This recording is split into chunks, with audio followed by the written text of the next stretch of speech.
Welcome to Shree's unstable life. അപ്പം നമ്മുടെ ചാനലിൻ്റെ പേര് നമ്മൾ ചെറുതായിട്ടൊന്ന് മാറ്റിയിട്ടുണ്ട്, കാരണം ഞാൻ പിന്നെ പറയാം. അപ്പോൾ ഇന്ന് നമ്മൾ ട്രൈ ചെയ്യാൻ പോകുന്നത് മസാല ചക്ലിയാണ്. ഒരുവിധം എല്ലാവരും ട്രൈ ചെയ്ത് കഴിഞ്ഞിട്ടാണ് എനിക്കിത് ട്രൈ ചെയ്യാനുള്ള ബോധമുണ്ടായത്. എന്ത് ചെയ്യാനോ, സംഭവം സിമ്പിളാണ്. ഒരു മിക്സിയുടെ ജാറിലേക്ക് ഈത്തപ്പഴം, കാശ്മീരി ചില്ലി പൗഡർ, ഉപ്പ്, പിന്നെ വിനേഗറാണ് യൂസ് ചെയ്യുന്നത് ഞാൻ കണ്ടേക്കുന്നത്.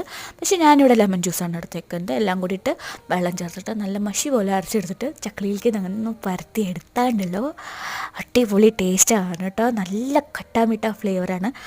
അപ്പോൾ ഇത് ഞാൻ എൻ്റെ അമ്മയ്ക്ക് ട്രൈ ചെയ്തപ്പോൾ അമ്മയുടെ റിയാക്ഷൻ കാണാം കേട്ടോ.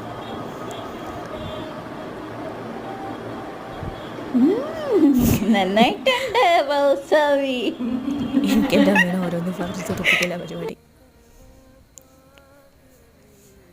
അല്ലേ. ഒരുത്തി ഇവിടെ കഴിക്കണേക്ക് മുമ്പ് എക്സ്പ്രഷൻ കാട്ടണം.